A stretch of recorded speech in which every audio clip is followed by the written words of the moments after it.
Welcome to Manifest It Like a Woman. I am your host, Amber Turner, and today we are talking about the X chromosome. Something juicy, something fascinating that I find very fascinating. And let's call today's episode Awakening the Sleeping X, the Snow White Code. So, hey guys, welcome to the show.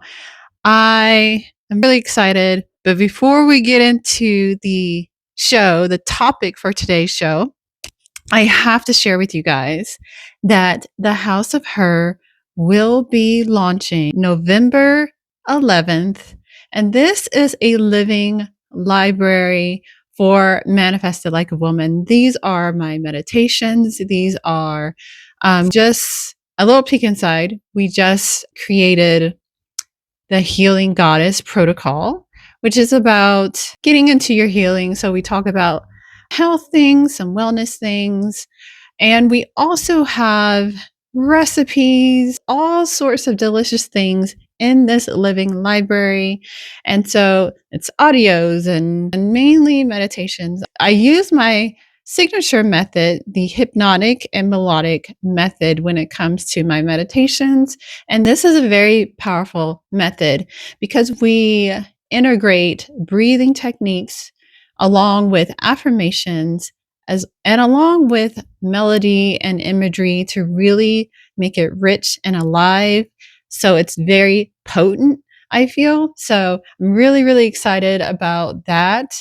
And we have your personal guru.ai, which is our AI tool where reflection becomes revelation. And so we have a wait list coming for that. That's going to be our new app when it comes to meeting yourself and learning about yourself, getting deeper insights about yourself. Because here's the thing, you don't need another coach to affirm you, motivate you. You need to learn about yourself. And this is what I talk about all the time when it comes to Manifest It Like a Woman.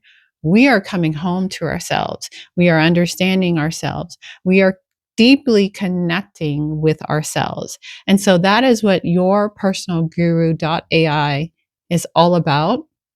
It is going to be an app for iOS and Android. And so if you want to get on the wait list for that, go to yourpersonalguru.ai. And so just thinking about it too, we also have programs in the House of Her that are similar to that you can leverage and use in the House of Her as well. We have some immersive retreats in there, and we have a lot of other good things in that living library. So that launches 11/11. So today I want to talk about the X chromosome. So I read a fascinating book called Your Supernatural Powers or something like that. I'm going to have to get the name of the book, but she's actually going to be on my channel on YouTube, or she's actually going to be on this show eventually. We're shooting for in December, but we'll see. And she talks about tapping into your supernatural power via the X chromosome. And that's actually something that I kind of tapped into as well. I talk a lot about being an X-Men powers. And I always just find that fascinating because if you look at some of those powers that they have, it is like psychic abilities, telepathy, telekinesis, Magneto. He can manipulate the magnetic field. And when it comes to women, we're often Magneto. We are very fluid. We change up our identities. And if you follow me, you know, I definitely do that. The shape shifting, we're very intuitive. We can tap into the field and all sorts of things. And so you can see those powers kind of manifest in those superheroes, right? And they're called X-Men. And I always thought, why are they called X-Men? I mean, eventually I tapped into that in meditation, is that they're connecting to the X chromosome. And it's interesting that that book that I read, which is really, really fascinating, and it ties it into the mitochondrial DNA, and which I also talk about in Manifest It Like a Woman. And so there's all of these symbols and correlations to the X chromosome. And I was listening to I was watching a YouTube video. I was watching a YouTube video on the patriarchy, which I often do, the dismantling of the patriarchy. She was talking about something in the video, which I'm going to share in this essay that I'm going to share in this episode.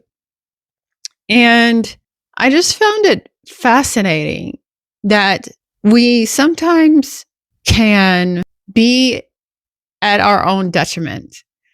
And, this whole feminine energy thing that we talk about, and I like to talk about all the time, has its place, and it also has its distortion. And I think for a lot of us, especially when we get into it, we talk about feminine energy and we get into this more performative aspect of feminine energy. And I know I did. I mean, if you go back on my channel, you can definitely tell that I did. But also, on the flip side, we can go way too far and actually strip the matriarchy and feminine energy of its true essence of reciprocity, of softness, as ease, as flow, as harmony, as all of it. Because I wrote in my book, Manifest It Like a Woman, that in a beginning, she said, "Let there be light." And she gave from her infinite being a portion of herself she extended outward for things to be seen, the light, which I say is 5%, because when we talk about 5% being the conscious mind and 95% being the subconscious mind, she gave 5% of herself and a portion of herself so things could be seen, so she could know herself, remember herself, to know herself. And then the distortion happened because she started thinking that the reflection, that 5%, that reflection was truth. And so that's why I say in the book, Manifest It Like a Woman, center yourself and your pleasure, truth. Rest in truth. Rest in peace. Rest in heaven. Right? So it is this idea that we don't want to move away from truth, ease, flow, softness, fertility, richness, abundance. We don't want to move away from that. That's it.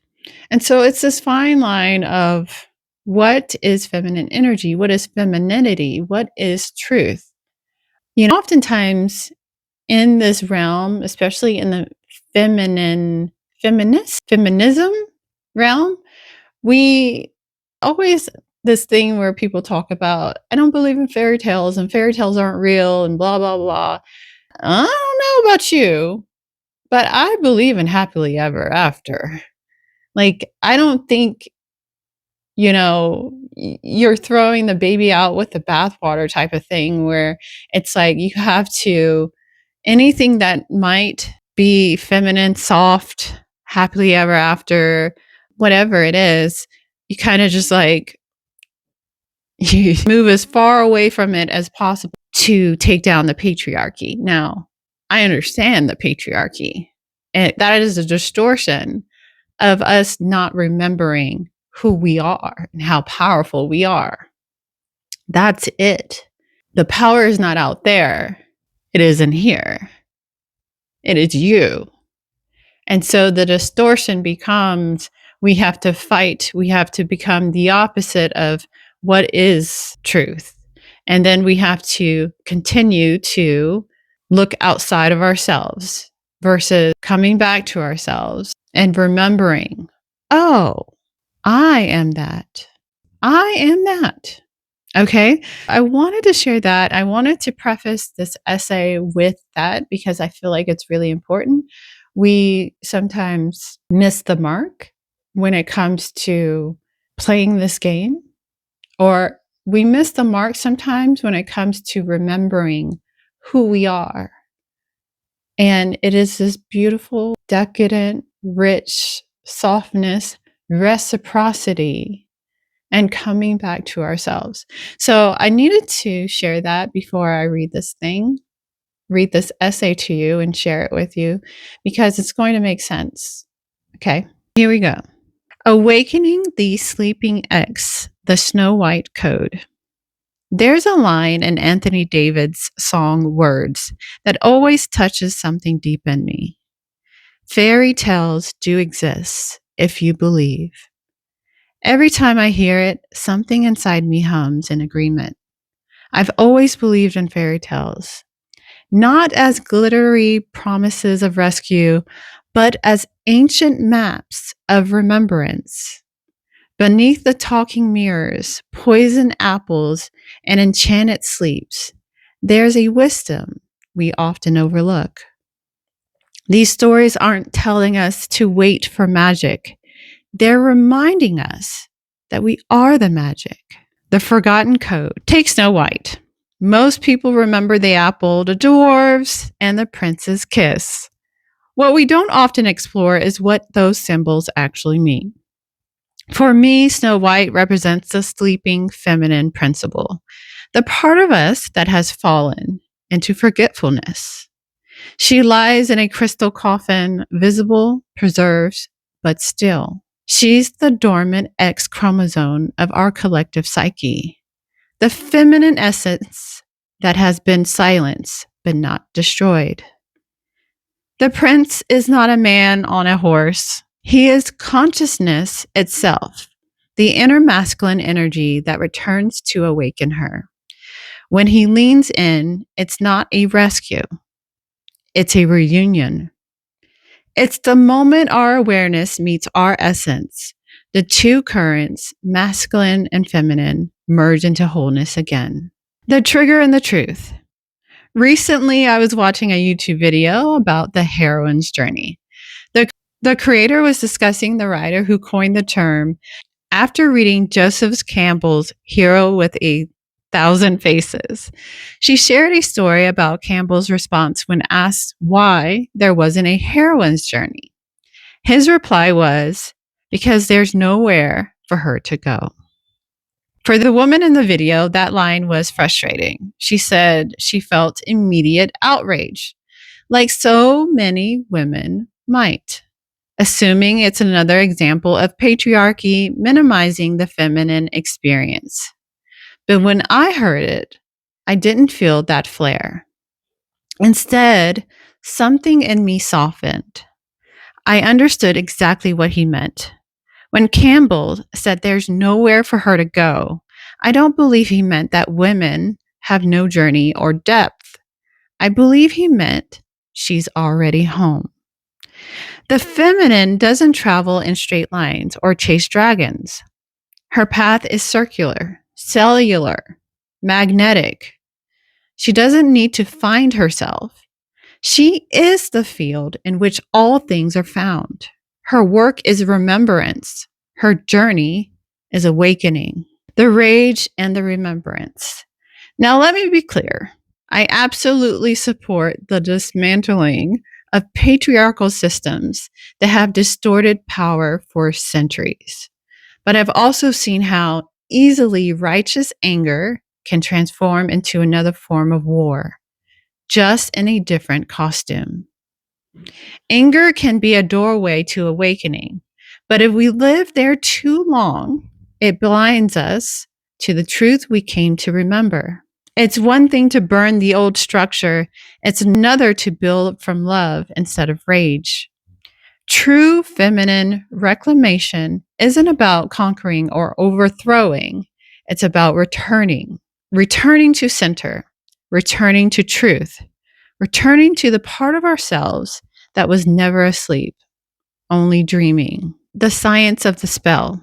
Even on a biological level, the story mirrors truth. The X chromosome is the original template of human life, the archive of creation itself. The Y chromosome came later, a specialization. The feminine blueprint came first, and half of it remains asleep through a process scientists literally call X inactivation. Snow White's slumber is the cell's silence. The prince's kiss is the spark of awareness reawakening the dormant code. What fairy tales call magic, biology calls energy coherence. When we awaken the sleeping X, we're not stepping into fantasy. We're allowing consciousness and energy, spirit and body, masculine and feminine, to finally meet again. Believing in fairy tales. So yes, I believe in fairy tales.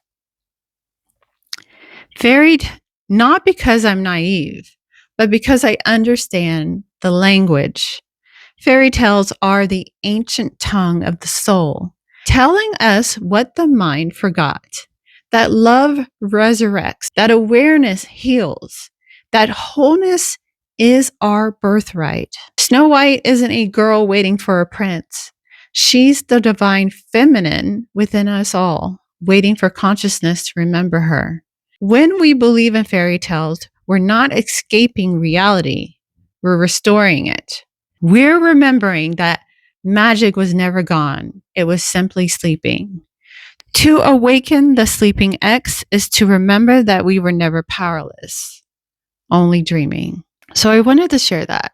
I think that believing in fairy tales is a beautiful thing. And whenever I hear that line in Anthony David's song, beautifully written song, something inside me moves. I'm touched by that. I've always been fascinated with X-Men and, the different powers in which they share with us, levitating and manipulation of weather and magnetic fields and these things. And perhaps that is something that you can tap into. You just have to remember. You just have to come back home. So that's all for this show. I really wanted to share that, the sleeping X. It's time to wake up. Okay. The House of Her launches 11/11. Also, check out yourpersonalguru.ai if you're interested in that app. You can just go and sign up for the waiting list. I will check you guys in the next episode. Peace.